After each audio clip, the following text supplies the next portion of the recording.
YouTube channel Study Shift with Krati 2 and this video is going to be about जो traditional political theories के बारे में बात करते हैं जैसे कि मार्क्सिज्म, कंजर्वेटिज्म, अनार्किज्म एंड बहुत कुछ।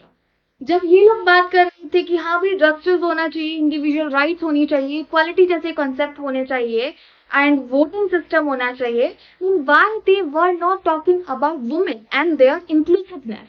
And this video is going to be all about it. So let's get started with this one. I would like to tell you all that this video is not a detailed video. मैं detail बनाऊंगी, in fact ज़्यादा अच्छा बनाऊंगी। अभी सिर्फ हम एक generally revise कर रहे हैं कि फेमिनिस्ट पॉलिटिकल थ्योरी है क्या। तो अगर हम पॉलिटिकल थ्योरी में फेमिनिज्म वाले कॉन्सेप्ट को समझता है तो पहले समझते हैं कि ये किस बारे में बात करता है। This political theory advocates rights of women.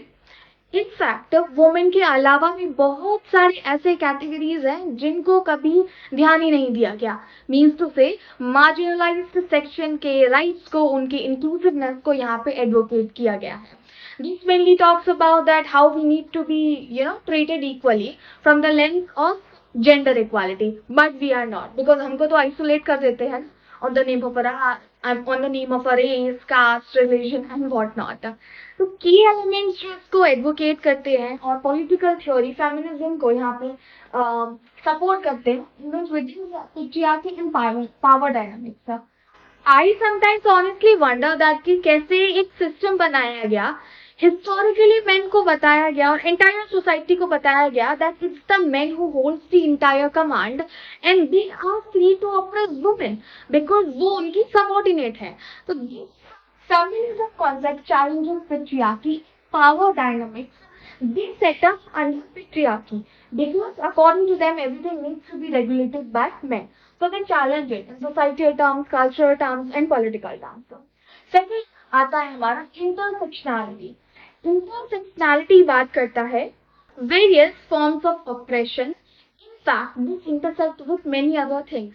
In fact they talk about कि एक यूनिक एक्सपीरियंस हम क्रिएट करते हैं जो कि इंटरसेक्ट करता है रेस के साथ, हमारे क्लास के साथ, रिलीजन के साथ एंड सो ऑन। तो कुल मिलाकर के बात करते हैं कि जो ऑपरेशन होता है ना वो हमेशा आइसोलेशन में नहीं होता है, वो काफी सारे अलग फॉर्म्स में भी होता है। Now, agency and empowerment. The simple concept is that in fact, it is their right that they should have the command of their own life. And आप women के बारे में और किसी भी मुद्दे के बारे में उसी मुद्दे के मेन एडवोकेट को मिला करके बिना शामिल किए नहीं कर सकते हो ना काम। जैसे कि एम्पावरमेंट के बिना सारे आदमी लेजिस्लेटिव असेंबलीज में बैठ करके ये तो बोल नहीं सकते हैं चलो हाँ नियम बनाते हैं। For making women's need it is important कि भाई वो वहां पे हो, वो चाहती क्या है, their opinion needs to be involved here. So simply they are talking about the empowerment. They should be involved into all kinds of things here. And then gender policies and activism. It's not possible अगर हम एक बहुत ही important step नहीं लेते हैं और जितना जल्दी हो सकेगी उतना जल्दी लेना चाहिए। ये जेंडर पॉलिसी चेंज की जाए, उनका एक्टिविज्म क्योंकि ऑलरेडी अभी एक्टिव हो चुका है and it should be more so that we can talk about that how gender inequality could be reduced. Because एक सोसाइटल टर्म है, एक बायोलॉजिकल टर्म है, उसको मिक्स करके उस जो वुमेन है उनको हमेशा से सबऑर्डिनेट सेक्शन में रखा है। तो that needs to be changed.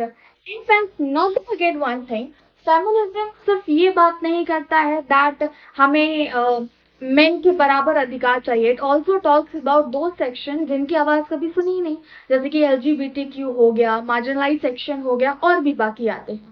क्योंकि देखना पेट्रियार्की में हम यहाँ पे मेन की बात कर रहे हैं लेकिन मेन में भी तो हायरार्की है ना, जैसे कि अपर क्लास हो गया हमारा, लोअर क्लास हो गया। सिमिलरली जब हम वुमेन की बात कर रहे थे और फेमिनिज्म की वेव शुरू होती है जो कि 20th सेंचुरी के हाफ में शुरू होती है, बाय दैट टाइम उन्होंने राइट्स के बारे में बात की बट अभी उस एक्टिविज्म में इन्वॉल्व तो अपर क्लास लेडीज हो रही थी, तो आपने सेग्रीगेशन कर दिया, फिर से यहाँ पे हायरार्की डिवाइड हो गई। एंड फेमिनिज्म इन सभी चीजों के बारे में है।